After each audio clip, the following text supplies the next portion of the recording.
هاي طبعا أطيب بوتيتا جاب.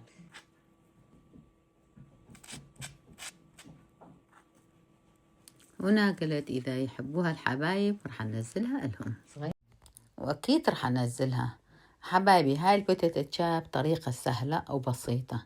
هاي ما كان عندي أصلا نية أنا راح أصورها، بس من شفتها دا أسويها بطريقة سهلة قلت لازم أشوفها لكم أنتوا تسووها. قبل يوم بنتي العصر قالت لي ماما تقدرين تسويني بوتيتا جاب؟ قمت طلعت اللحم من الفريزر، كان عندي مفروم وبوتيتا جاب سلقتها. سلقت بوتيتا كيلو بوتيتا، حطيتها على صفحة بردت.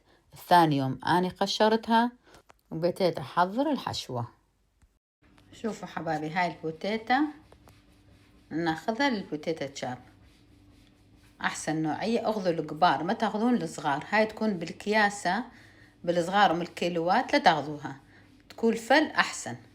هاي النوعية أخذوا، وهم إذا يكون بيها تراب هاي بعد أحسن، تصير كل الزينة. شوفوا قشرت واحدة من عندهم بعد ما كملتها. شوفوا بيها هاي راح أنظفها كلها، راح أقشرها وقطعت من عندها. شوفي بهذا الشكل تصير. هاي أحلى نوعية وأحسن نوعية.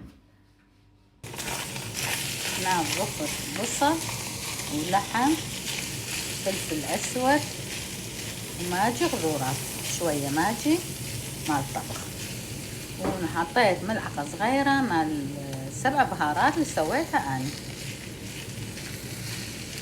مراد اليوم نسوي أخلي وياها معدنوس، قال بدون معدنوس سوينا إياها.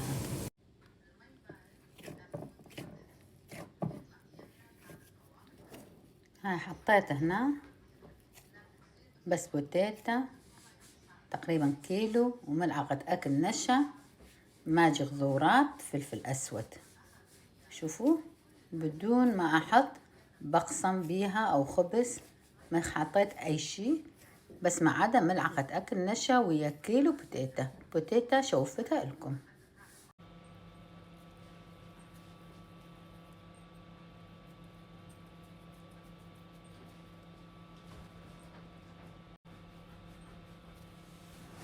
وحبايبي لازم نكبس عليها حيل عم نطلع الهواء مالتها. هنا أنا حطيت الدهن، راح نخليه يحمى، لازم يكون حار. شوفوا كل مرة دا أجرب، إذا مو حار ما يصير تحطون، راح تخرب يمكم البوتيتا. هسه راح أخليه، شوفوا شلون دا يصير يمنا. وهاي راح أخلي الكمية شوية مو كثيرة، أحركها الجدرية شوية عم تلزق يمنا الكبة أو بوتيتا جاب.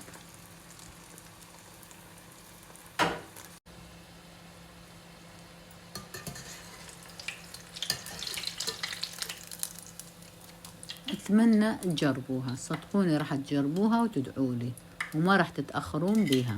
طيبة وحلوة وصغيرة، وراح تعتمدون على هاي الطريقة، أسهل من كل طرق نسويها. بس حركة. وش أقولكم على الطعم مالتها؟ طعم مالتها يجنن. وكتبوا لي شلون طلعت وياكم، من أي بلد تشوفوها.